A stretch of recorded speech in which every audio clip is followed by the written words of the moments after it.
Everything I say is going to be as an analyst, as a critical analyst, not as an insider. So if I talk about Islam, it will be looking at Islam from the outside as a critical analyst. If I look at Christianity, it will be from the outside as a critical analyst. Likewise, if I talk about Judaism. There is a difference between talking about a club, a belief system, or a nationality from the inside as compared to the outside. And today I am definitely speaking of each of these entities as if I am on the outside.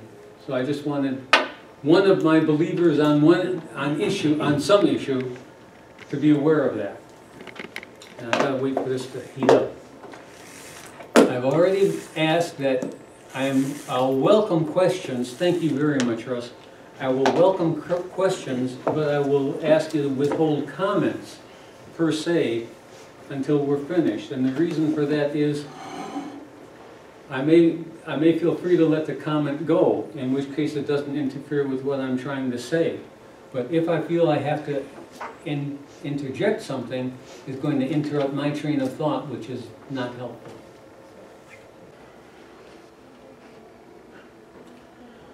And we're going to cover roughly the period from 460 BC to about 1750 AD. And I will tell you the reason for that. The character of Judaism was, for all practical purposes, established at the great congregation that was led by Ezra in about 460 AD. A certain number of Israelite exiles had come back from Babylon, and they were gathered by Ezra, and Ezra bawled them out quite emphatically for compromising the community by giving their sons in marriage to the daughters of the inhabitants and letting the sons of the inhabitants marry the daughters of the Israelites. Now, I'll remind you that the inhabitants, many of them undoubtedly were Judeans who simply hadn't been carried off into exile. So some of them said that, I know you, you're related to my great aunt Sarah. Be that as it may, the congregation was assembled around 460, and Ezra read the law to them. Now, this was not the law that was given to them by Moses at Mount Sinai. This was a law that was finally finalized somewhere between 620 BC, when Deuteronomy was discovered in the temple, and or finished in its final form around 470 AD, or 470 BC, by the rabbis and by the scribes, because Cyrus had told them that if they're going to go back to Judea, they've got to have a constitution that is consistent with Persian law. So somewhere between 620 BC and 460 BC, Jewish authorities, I hate to say it that way, Israelite authorities, the academic authorities, principally people with a Deuteronomic view of history and a concern for the maintenance of the priesthood of the Yahweh cult, finished writing the law. There are two versions of the law presented in the book of Exodus, or one version with two substantially different segments, and then you have another version of the law given in the book of Deuteronomy that was undoubtedly delivered to the great congregation by Ezra. And I'm going to show you in a little while a lecturer who's talking about the nature of the covenant, because covenant theology is absolutely crucial for understanding Judaism. And the covenant is a covenant between a sovereign, that is Yahweh, and his people. And the covenant means that Yahweh has some responsibilities and the people have some responsibilities. And Christine Hayes does a good job of talking about it. But when I talk about rabbinic hermeneutics, I'm going to point out some of the characteristics by which Jewish scholars and Jewish rabbis have interpreted the law, in contrast to what it may have meant to other folks. So let's take, I'm going to go through very quickly this history so that we can go back with a larger frame of reference. After the Jewish community, after the Judean community, because up until the time they were expelled from Palestine, it's appropriate to talk about this tribe or this community or this cult, because it has elements of a cult to it. It's appropriate to call this community Judean, because they worship at the major shrine in Jerusalem, which is in Judea. And in Judea, the great congregation lived as a vassal state under the Persian Empire until the Persians were conquered by Alexander the Great around 330 BC. After which time Alexander died a few years after the conquest of both Palestine and Persia. His followers took over the various countries that he conquered. And the Seleucid Greeks, or Seleucid peoples, or Seleucid emperors, took control of the Middle East.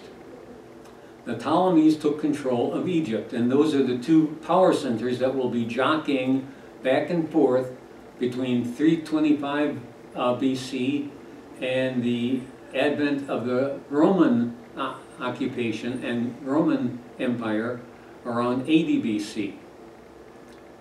So the Seleucid kings are overseeing the Judean population in Palestine from about 325 BC to about 80 BC, because the last emperor, the last Seleucid emperor, tried to impose a certain amount of either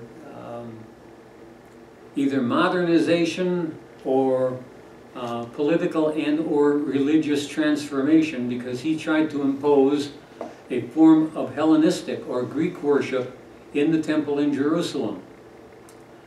That really pissed off the Judeans, and they established a revolt led by Judah Maccabees and his sons. The Maccabees established a small Judean kingdom that existed until the Romans took over around 80 BC. When the Romans took over, they established particular vassal leaders. Several of them happened to be Edomites who had already been converted into Judaism. Let's go down the list. This is just for your background. Some of you with a Christian background will be aware of this, some of you will not be, so it's worth going through. During the Roman rule, a particular Judean challenged the rabbinic interpretation of the law. And very interestingly, he challenged the rabbinic interpretation of the law precisely by using the techniques of the rabbis. The difference between the rabbinic interpretation and the Galileans' interpretation was that the rabbinic interpretations kept adjusting the so-called meaning of the law according to individual and according to community standards, and the Galilean spoke as one having authority because he spoke as if he was able and willing to interpret what God meant in the law. This led to a major tension with the followers of the Galilean and the followers of the Judean cult. And this was one of two major turning points in defining what Judeanism later became. The Judeans created all kinds of trouble for their Roman overlords. They attempted to rise a rebellion in 67 to 70 AD that the Romans put down. They rebelled again in 132 to 135, and the Romans put it down en masse. They drove out the vast majority of Judeans, not all of them, but the vast majority of them, and basically distributed salt on Jerusalem. I'm saying that metaphorically, but they did everything they could to drive evidence of Judaism out of Palestine. The Judeans existed as individual colonies, individual communities, all over the Roman Empire, and also, for that matter, in the Persian Empire that succeeded the Seleucids, and in Egypt. So you had individual communities. These individual communities were guided by academic centers. When the Judeans moved in 460 BC to back to Palestine, the Judean academic centers in Babylon continued to be active. There was a shared authority between the Babylonian academics and the Palestinian academics, each of them establishing their own rabbinic tradition of interpreting the law. And the Judean academics, when Jerusalem was destroyed, moved to one town on the Mediterranean coast, and a couple years later they moved to another town in the Galilee. But basically they stayed in Palestine. So you had major centers in Babylon, major centers in Palestine. The Palestinian center dwindled, and when Islam rises up, the Judean centers of academia move from Babylon to Spain. So that during the whole period from 700 AD through 1150 AD, the Judean centers of academic excellence, and therefore the Judean authorities on what is and is not lawful, was centered in Spain. And the reason I'm going over that is that academic center moved, oddly enough, to Poland after the Jews were driven out of Spain in 1290. They were driven, no, I'm wrong on that date, around 1170. The Christians regained control of Spain, and because it's appropriate to call them Jews at this point, the Jews had cooperated fully with the Muslims. They were very unpopular with the Christians after the Christians moved back to Spain. So they were largely driven out of Spain toward the end of the 12th century, and the center of academic excellence moved to Poland. There are reasons for it moving to Poland, because there was a rising community of Ashkenazi Jews that were in Poland, and they became the center of academic excellence until the Polish nation-state was absorbed into Russia around 1750. So you've got a migration of the centers of academic excellence until Russia takes over what's left of the Polish Empire, at which point it appears to disappear. And politically, and in terms of the leadership of the Jewish community, that's important, and we'll come back to it later. There were beyond the disaster of the Galilean community, the Jewish community experienced major disasters around 1650 and 1750. I'm not even anticipating getting there, but I want you to know that there was a disaster near the beginning but at the transition really between the Judean community and the Jewish community. And that's the Galilean cult. We'll have more to say about that. At the end of this time period, you have a disaster of a false messiah by the name of Sabbatai Tzvi, and we'll get into him later. And the disaster, from the Jewish point of view, of the Enlightenment. For this whole time period, the Jewish community is comparable to a cult. It's comparable to a discrete nation state. It is comparable to an ethnic group with decided ethnic identity. Think of the Kurds. The Kurds live in southwestern Turkey, in northwestern and northeastern Syria, in northern Iran, and in northern Iraq.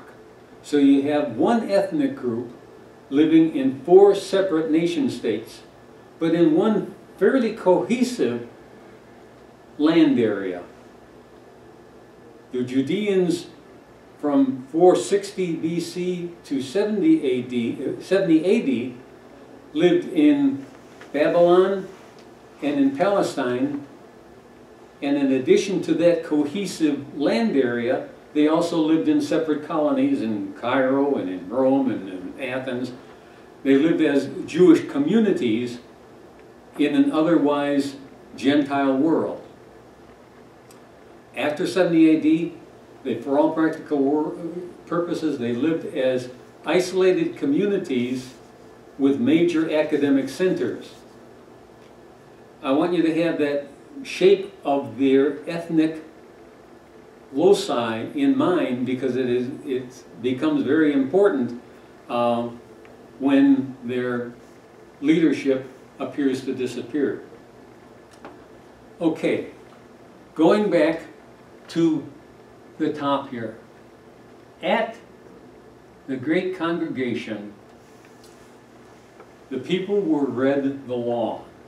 So I want to introduce you now to certain aspects of the law and how they are interpreted.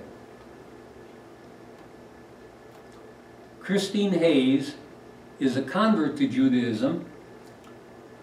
You can tell that because she's a believer, she's a Jewish believer, but with a name like Christine, she has to have been a convert. Now, as has long been noted, the Exodus event became the paradigm of God's salvation of his people. And when I say salvation, I don't mean that in the later Christian sense of personal salvation from sin. That's a notion that's anachronistically read back into the Bible, into the Hebrew Bible. It's not there. Salvation in the Hebrew Bible does not refer to an individual's deliverance from a sinful nature. This is not a concept we find in the Hebrew Bible. It refers instead to the concrete, collective, communal salvation from national suffering and oppression, particularly in the form of foreign rule or enslavement. When biblical writers speak of Yahweh as Israel's Redeemer and Savior, they are referring to Yahweh's physical deliverance of the nation from the hands of her foes. We're going to see this increasingly as we move into the prophetic material. So the Exodus is a paradigm for salvation, but it would be a mistake, I think, to view the Exodus as the climax of the preceding narrative. Right? We've gotten to this point now, and we have this big dramatic scene at the Red Sea. But the physical redemption of the Israelites is not, in fact, the end of our story. It's a dramatic way station in a story that's going to reach its climax in the covenant that will be concluded at Sinai. And as many sensitive readers of the Bible have noted, the road from Egypt leads not to the other side of the Red Sea, but on to Sinai. God's redemption of the Israelites is a redemption for a purpose that doesn't become clear until we get to Sinai. For at Sinai, the Israelites will become God's people, bound by a covenant. And so the story continues. In the 3rd month after the Exodus, the Israelites arrive at the wilderness of Sinai. And they encamp at the mountain where Moses was first called by God, the text says. The covenant concluded at Sinai is referred to as the Mosaic covenant. So this is now our third covenant that we have encountered. We will have one more coming. And the Mosaic covenant differs radically from the Noahide and the Abrahamic or patriarchal covenants that we've already seen, because here God makes no promises beyond being the patron or protector of Israel. And also in this covenant, he sets terms that require obedience to a variety of laws and commandments. So the Mosaic covenant is neither unilateral, this is now a bilateral covenant, mutual, reciprocal obligations, nor is it unconditional like the other two. It is conditional. So this is our first bilateral, conditional covenant. If Israel doesn't fulfill her obligations by obeying God's Torah, his instructions, and living in accordance with his will as expressed in the laws and instructions, then God will not fulfill his obligation of protection and blessing towards Israel. Now, the biblical scholar John Levinson here maintains that historical critical scholarship has been unkind to biblical Israel because of a pervasive bias between the two main foci of the religion of ancient Israel. Those are the Torah, or the law, as it's understood as the law, not a great translation, I prefer instruction, but Torah, taken to mean the law, on the one hand, and temple on the other. He says that, on the one hand, negative stereotypes rooted in Paul's condemnation of Mosaic law as a deadening curse from which belief in Jesus offers liberation, that account colors scholarly accounts of the giving of the Torah. On the other hand, a Protestant distaste for priest-centered cultic ritual colors scholarly accounts of the temple and its meaning for ancient Israelites. So that these biases are so much embedded in our culture, he says, they permeate the work of even secular scholars of the Bible.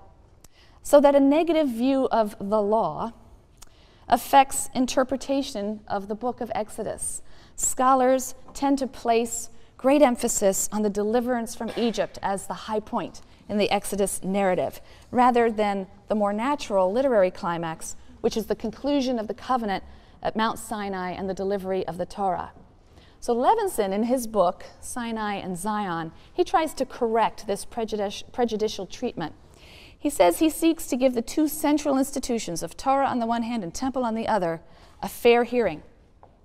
So in his book, Sinai and Zion, Levinson explores these, the two great, what he calls the two great mountain traditions that express these central concepts.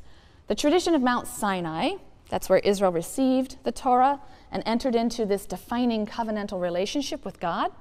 And then on the other hand, the tradition of Mount Zion. Zion will be the future site of the nation's holy temple in Jerusalem. Mount Zion is in Jerusalem. It's the Temple Mount today, where the mosque now is. Today, we'll consider Levinson's analysis of the Sinai tradition as an entree into the Israelite concept of the Torah and the covenant bond, its meaning and its implications. So Levinson stresses the importance of the covenant formulary. There are ancient Near Eastern parallels to the Sinai covenant of the Bible, especially Hittite treaties that date to 1500 to 1200 or so. Also Assyrian treaties in about the 8th century, but they are in many ways continuous with what you find in the Hittite treaties. Treaties between a suzerain and a vassal. Remember, we talked about two types of treaties, suzerainty treaties and parity treaties between equals, but suzerainty treaties are between a suzerain, who has a position, obviously, of power and authority, and a vassal. And he details the following 6 elements, which I hope you can all see, especially in the Hittite treaties. They're not all found in every treaty, but they're often enough found that we can speak of these 6 elements. First, there is a preamble. That's found in everyone. The suzerain identifies himself. Second of all, there's generally an account of the historical circumstances that are leading to the treaty, so some kind of historical prologue. Then we usually have some sort of set of stipulations and requirements upon the vassal generally. Fourth, there's generally some arrangement either for the publication of the treaty or its deposition, its safekeeping in some sort of shrine. There is generally a concluding invocation of witnesses. Usually the gods are invoked as witnesses to a binding oath, some kind of covenantal oath that brings the treaty into effect, and it's witnessed by gods. Lastly, there will be very often a list of blessings for the party who obeys and curses for the party that violates the pact. And the curses are particularly emphasized in the Assyrian treaties. They're really fun reading. So Levinson then identifies these elements, many of these elements, in Yahweh's very first speech to Moses. Moses and the Israelites arrive at Sinai, Exodus 19, and God says the following in verses 3b to 8.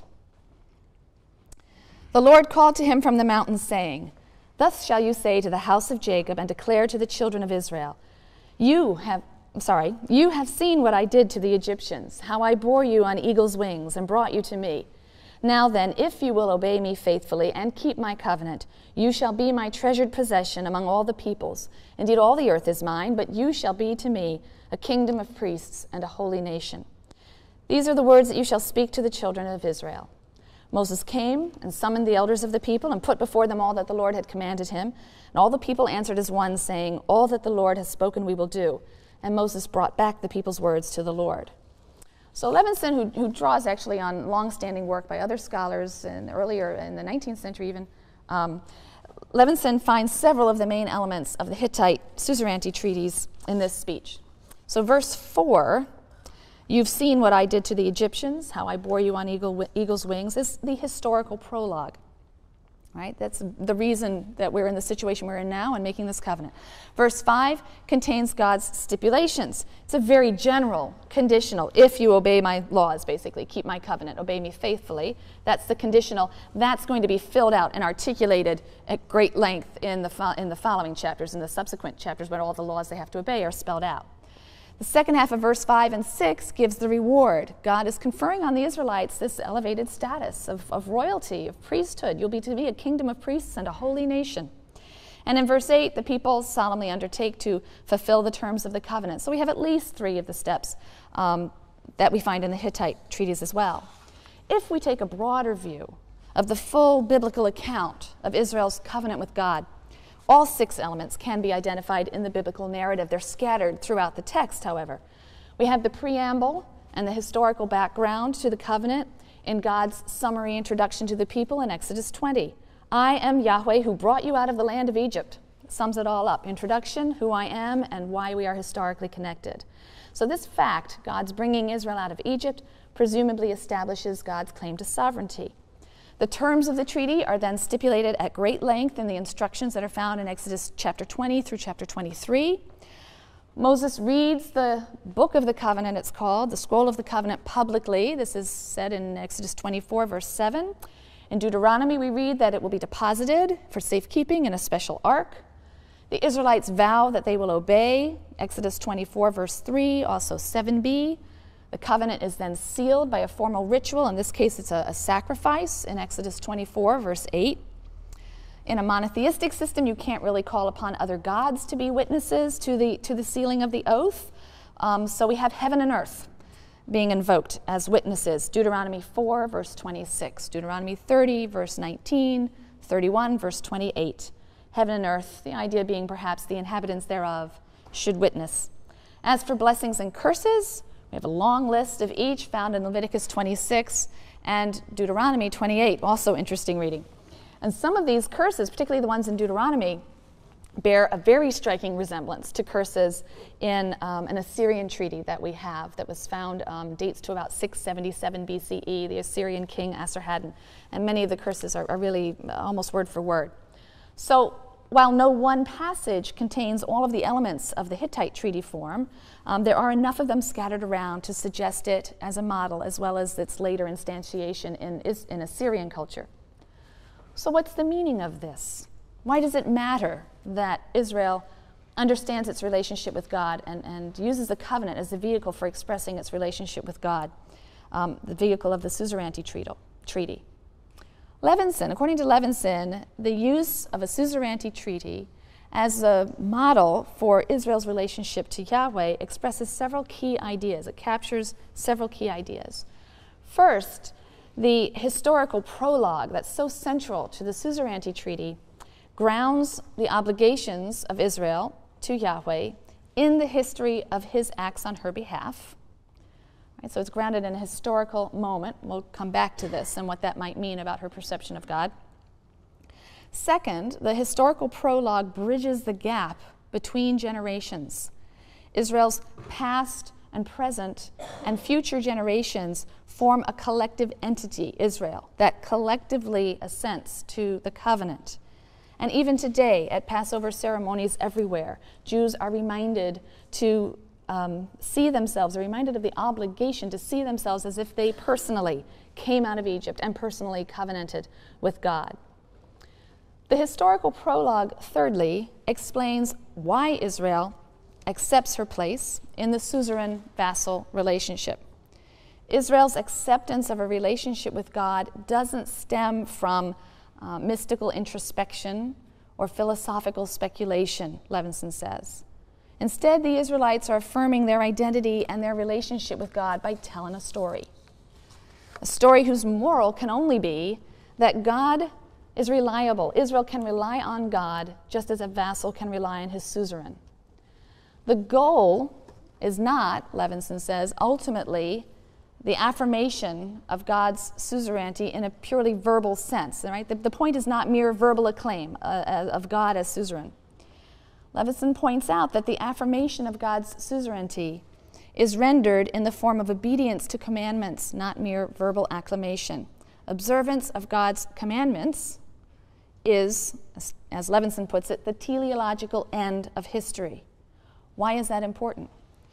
Unless we recognize that the road from Egypt leads inextricably to Sinai, that the story of national liberation issues in and is ultimately subordinate to the obligation to God's covenantal stipulations and observance of his laws, then we run the risk of doing what has been done for some centuries now, of reading Exodus as first and foremost a story of a miraculous delivery, rather than the story of a relationship, which is expressed through obligations to the observance of specific laws, commandments, and instructions. So the suzerain-vassal model has further implications. Other scholars, Levinson and other scholars, point many of these out. Just as the ancient Near Eastern suzerainty treaties specify that vassals of a suzerain are to treat other vassals of the suzerain well, Israelites are bound to one another then as vassals of the same suzerain and are to treat one another well. And so covenant in Israel becomes the basis of social ethics. Right? It's the reason that God gives instructions regarding the treatment of one's fellow Israelites. Right? So the suzerain-vassal relationship grounds the social ethic within Israel. Ms. Hayes does a very good job here of describing the significance of the covenant for the Jewish community. If I were to criticize this, I would criticize the element that she is speaking from within and accepts the historicity both of the original covenant and of the covenant that is reinforced in 460 BC. She is treating both of those historical occasions as if they really occurred. I told you last week that there is no extra-biblical evidence of an Exodus. Zip. That does not mean that some slaves didn't escape from Egypt at some point in time. It does mean that several 100,000 slaves didn't. Nor is there any evidence of a major military catastrophe of the Egyptian Empire in that period. So I haven't the vaguest idea what, if anything, happened at Mount Sinai. I do know that Ms. Hayes does a very good job of reading the account as literature, which is what disturbs me in her account, is that she does not give any credence to the possibility that this is basically a literature creation. It could be a literature creation that is created by 20 escaped slaves from Egypt, the mountain where Moses receives the law, has a different name in the Elohist source. So up until the time of the divided kingdom, one has to at least cast a skeptical eye at the historicity of this whole family tradition. Now, she is absolutely correct, however, in saying that Jews of all generations are called upon to see themselves at Sinai. The rabbinic interpretation of a certain section in the book of Exodus is that the souls of the Jews who are going to be born are also at Sinai along with the living persons. Now, as a theological doctrine, that makes all sorts of sense. As an interpretation, as the only interpretation of the family tradition, it strikes me as somewhat naive, especially since we know full well that the various authors are imposing their theological positions on the material in front of them, sometimes flagrantly and sometimes very subtly. So what I know is that they have this family tradition, and all subsequent Jews are invited to participate in this covenant. I'll also point out, and she is absolutely correct on this, that the law that is given at Sinai is not revealed truth. It is revealed legislation. So when you want to know what is true about God, about angels, or whatever, you might want to look in another source, because the covenant that is given and the laws that are given at Sinai are fundamentally legislation. Now, like all legislation, it is subject to interpretation. Now, I want to show you another clip, short, by Miss Hayes, because she does a very good job of interpreting the literature as literature.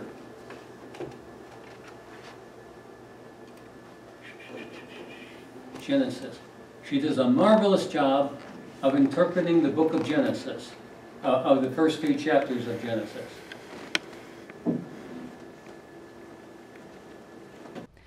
Consider now the portrait of humankind, that emerges from the biblical creation story in contrast to Enuma Elish. In Genesis, humans are important. Genesis 1, humans are important. And in fact, the biblical view of humans really emerges from both of the creation stories when they're read together.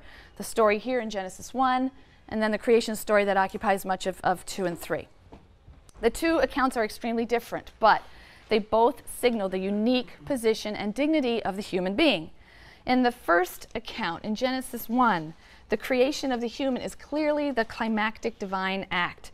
After this, God can rest. And a sign of the human's importance is the fact that humans are said to be created in the image of God. Right? This occurs in Genesis 1, verse 26. Let us make man in our image, after our likeness. What might that mean? Looking at the continuation of the verse of the passage, we have some idea, because humans, we see, are going to be charged with specific duties towards and rights over the created world. And it seems, therefore, that the idea of being created in the image of God is connected with those special rights and duties.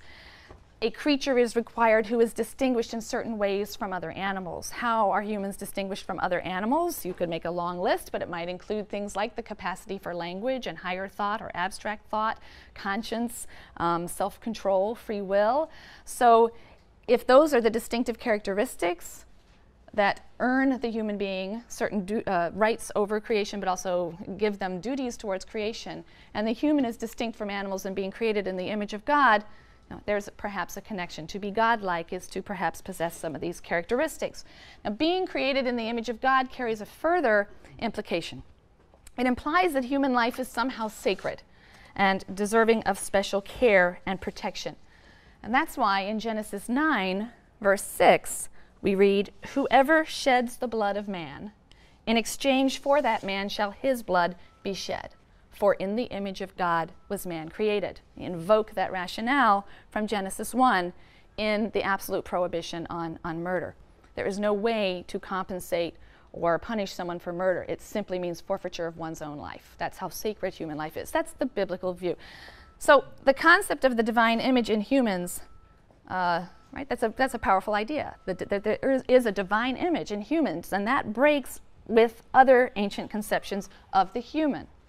In Genesis 1, humans are not the menials of God. And in fact, Genesis expresses the antithesis of this, where in Enuma Elish, service was imposed upon on the humans, so the gods were free. Didn't have to worry about anything. The humans would take care of gods. We have the reverse. It's almost like a polemical inversion in Genesis 1. The very first communication of God to the human that's created is concern for that creature's physical needs and welfare.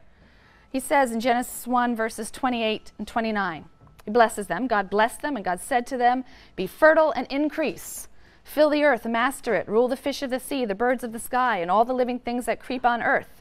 In Genesis 2, verse 16, after the creation story there, and the Lord God commanded the man, saying, "Of every tree of the garden you are free to..." Okay, that's the end of the clip. And she does a very good job on that.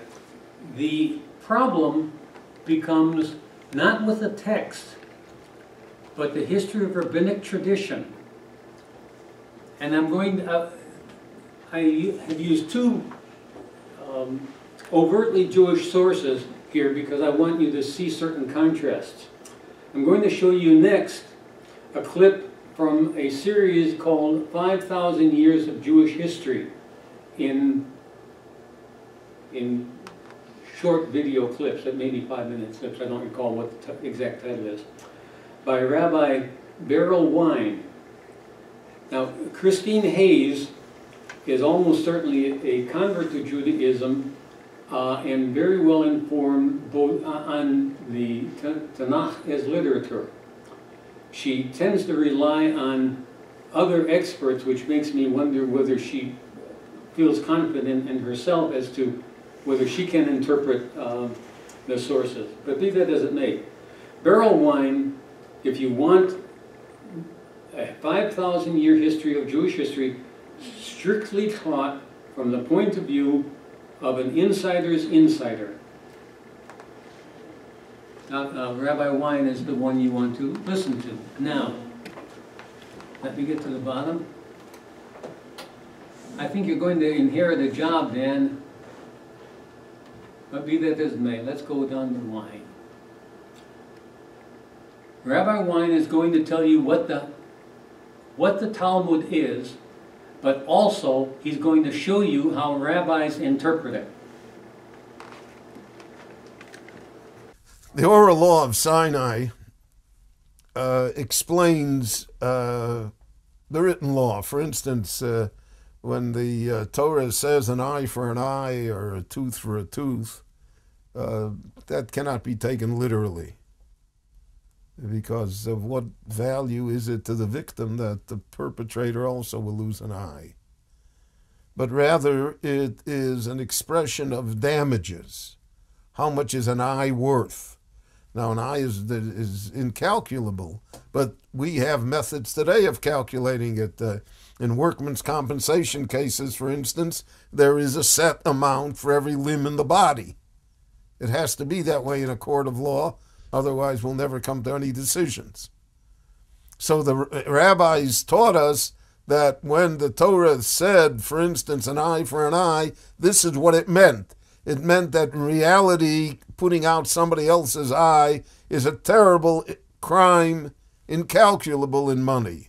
But on the other hand, in terms of the practicality of the matter, we reduce the damages to a monetary value, to a payment of species, to a payment of money. And there are thousands of such examples of the oral law. We would not know how to live on the Sabbath if it were not for the oral law. We would not know what the laws of the dietary laws of kashrut are if it were not for the oral law.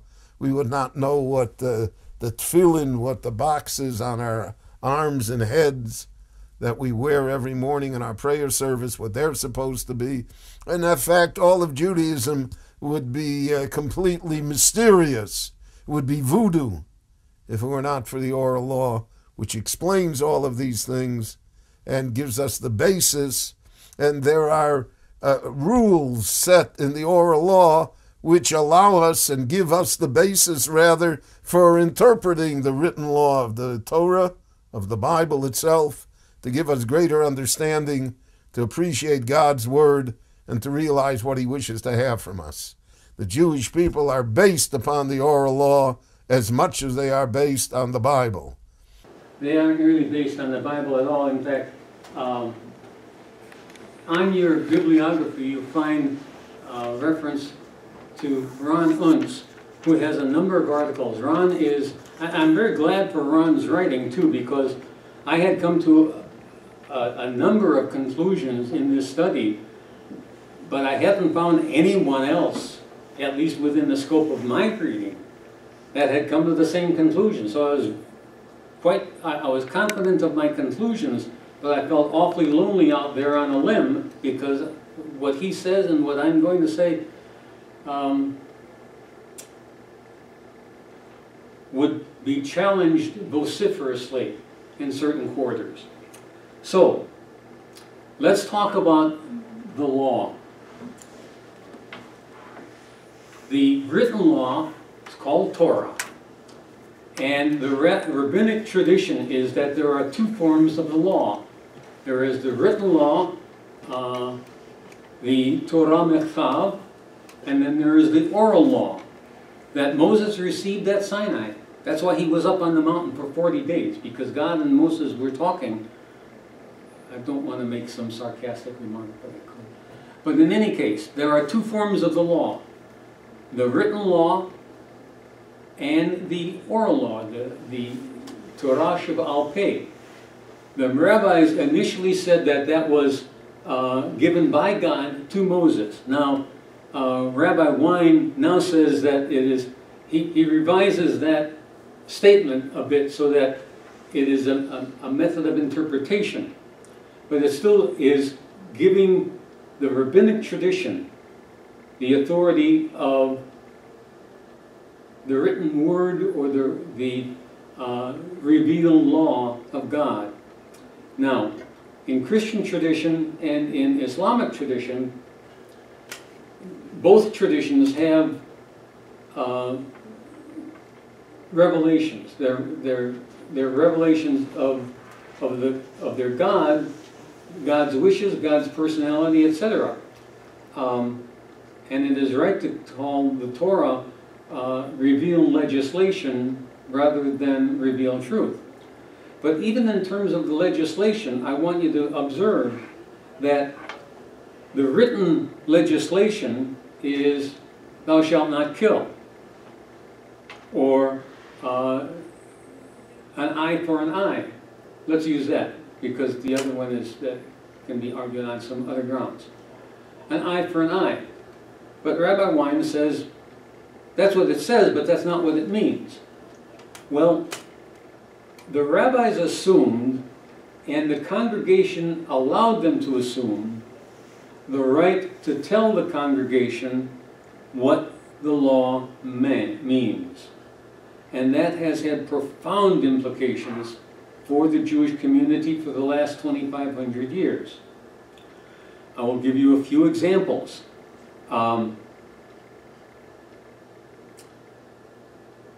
It is prohibited in the law for a property that is owned by a Jew, and the Jew is farming it.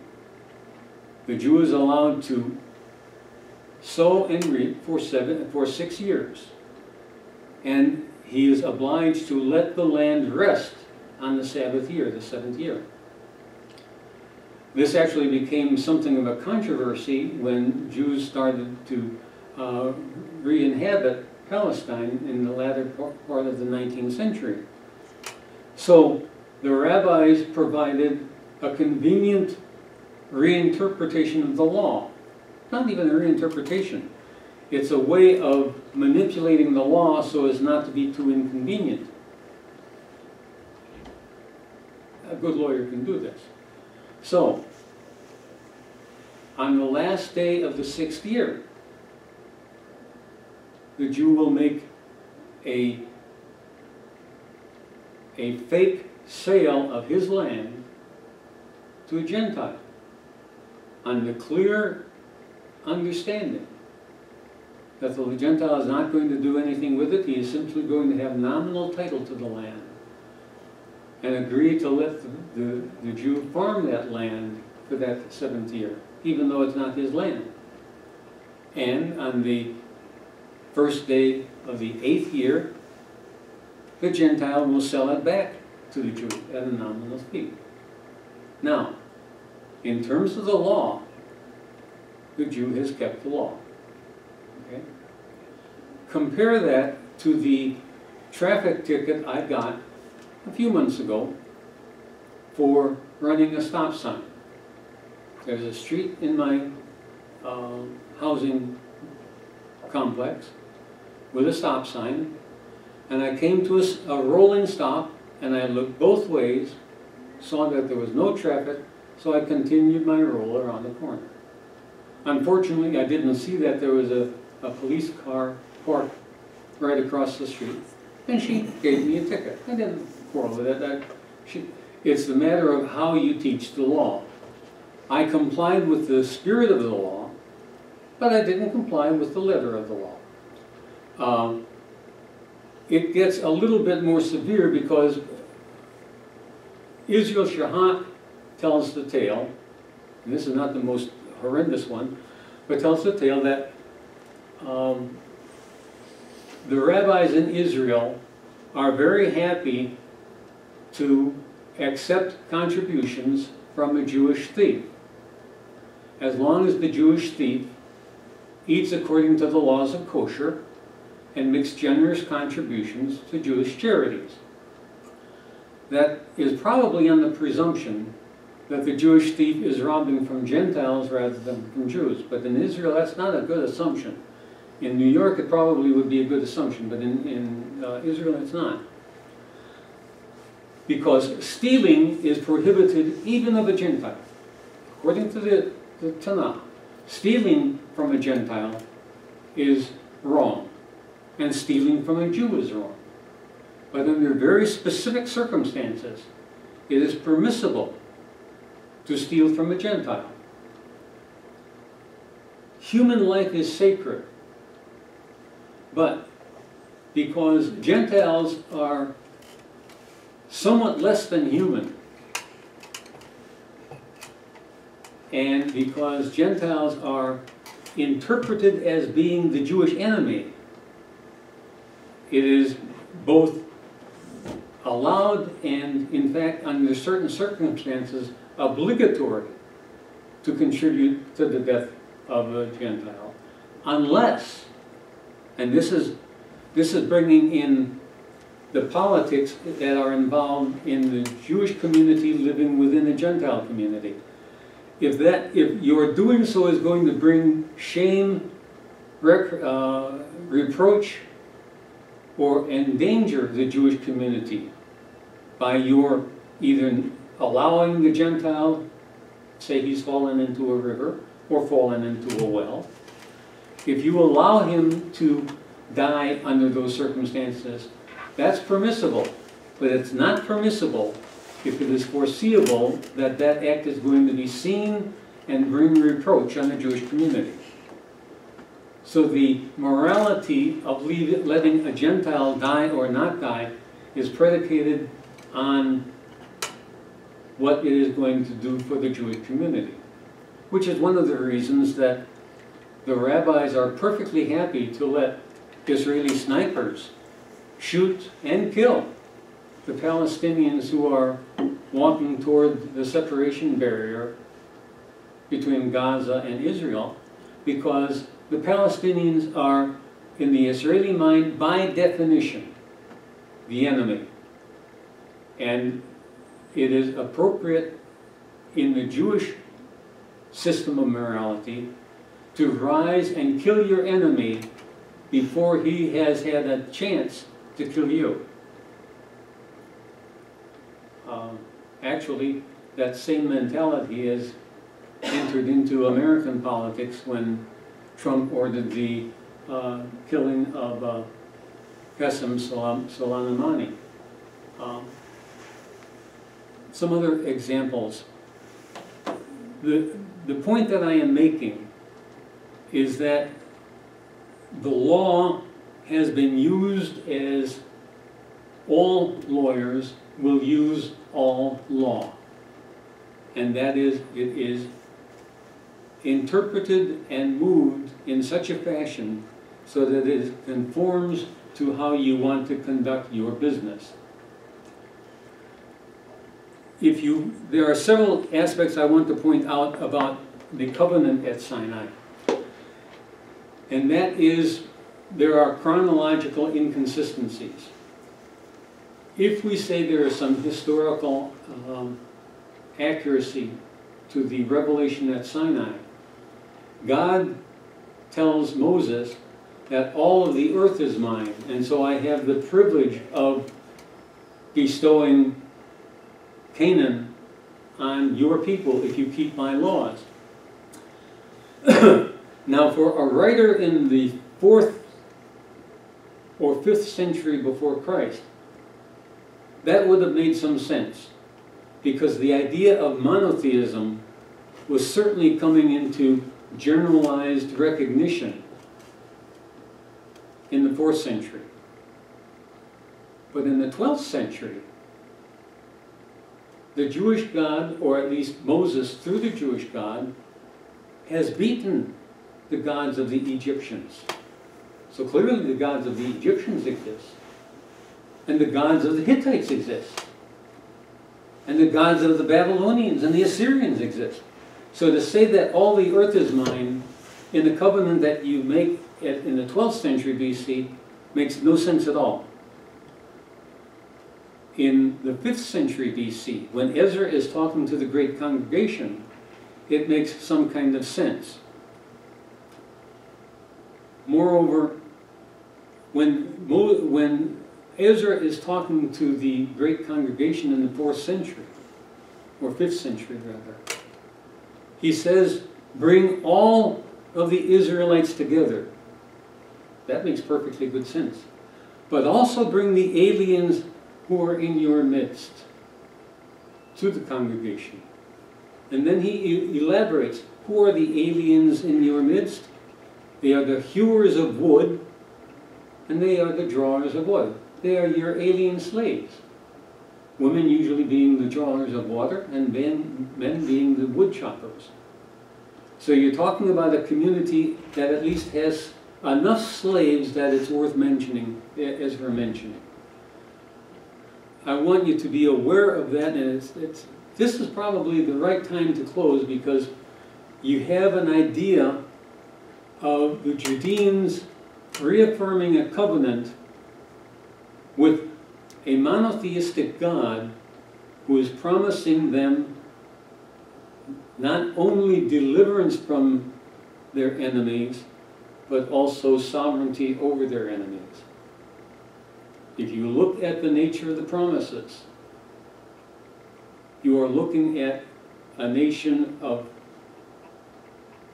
kings and priests. You're looking at a nation that is being promised to rise to the top of the pile.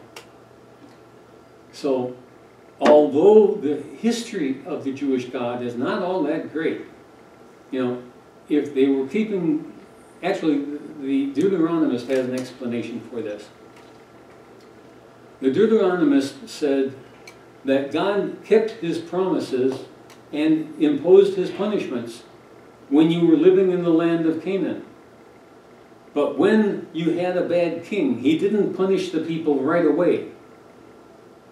Because of a good king that lived earlier, he held back punishment, and he punished them 2 or 3 generations later. So that the disconnect between good obedience and blessing is accounted for because God is gracious at one point in time because of a previous good king. Am I communicating there? In other words, the Deuteronomic interpretation of the disconnect between the blessing of God and the behavior of the people, there is invariably some disconnect. And the Deuteronomist has a clever explanation for that, because God withheld. He didn't abolish the punishment, he just delayed it. Job is the classic Jewish denial of the Deuteronomic theory of history. Because Job says, I've done everything you wanted, and look at my plight. So, I want you to understand that it's a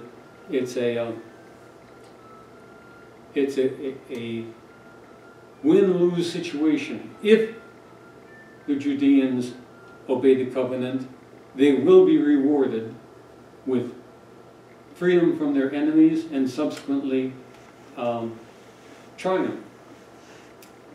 This is the understanding. This is the understanding that persists through the 1750s. And that's the reason I'm kind of stressing it, is that this is a basic part of Jewish theology for 2100 years. And it's what is challenged in the first century and is challenged throughout those 1700 years. Okay, and this is a good time to close, because if you grasp the nature of the covenant and the expectations that are being placed on the Judeans, that's probably a good place to stop. Thank you. Questions?